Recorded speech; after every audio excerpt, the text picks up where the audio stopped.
طلبہ کو مشکل الفاظ کے معنی بتائیے، سمجھائیے اور تختہ تحریر پر لکھیے۔ آپ کی آسانی کے لیے چند الفاظ اور ان کے معنی ذیل میں پیش کیے جا رہے ہیں۔ ہموار، ہموار برابر، اونچ نیچ کے بغیر، مسطح جسے کہتے ہیں، اونچ نیچ نہ ہو، بالکل ہموار، پلین۔ فردن، فردن، فرد سے یہ بنا ہے فردن فردن، یعنی ایک ایک سے باری باری۔ سہولیات، سہولت کی جمع ہے، اور سہولت کے معنی آسانی، سہولیات کے معنی آسانیاں۔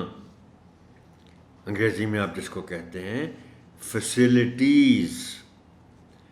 اچھا، میں ویسے اس بات کے حوالے سے اور ایک بات آپ سے ضرور کہنا چاہوں گا، میں پہلے بھی ایک دفعہ یہ بات کی ہے کہ زبان تو زبان ہے، اور زبانوں کی جو آپ کہتے ہیں نا مہارتیں ہیں، وہ دنیا کی کوئی بھی زبان ہے اس میں مہارتیں وہی ہوتی ہیں بنیادی طور پر، یعنی سننا، بولنا، پڑھنا اور پھر لکھنا۔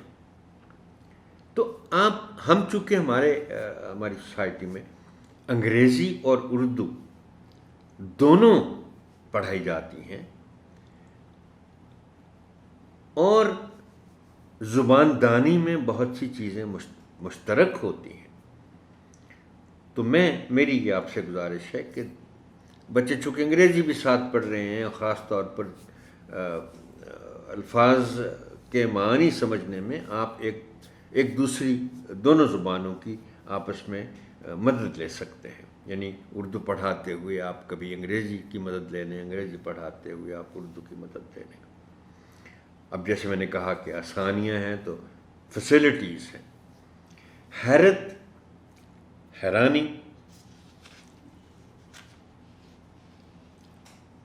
محترم ٹیچر، میں آپ سے یہ بھی یہاں بتا دوں ایک لفظ کے حوالے سے کہ لفظ حیرانگی کوئی لفظ نہیں ہے، یہ ہے ہی نہیں، سرے سے غلط ہے۔ ہمیں جب بھی بولنا ہو حیرانی ہی بولنا چاہیے۔ گردش کرنا، گھومنا، بسنے والے، رہنے والے، غرض، ضرورت،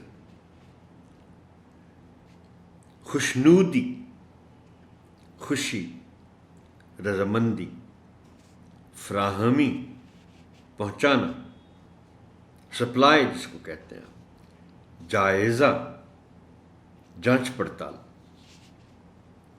آپ بچے کو جواب لکھتے ہیں سوال کا تو آپ اس کا جائزہ لیتے ہیں، اس کی جانچ کرتے ہیں۔ سماجی، سماج سے نکلا ہے، اور سماج کے معنی ہے معاشرہ، سماجی، معاشرتی یا معاشرے سے متعلق۔ شعور، سمجھ،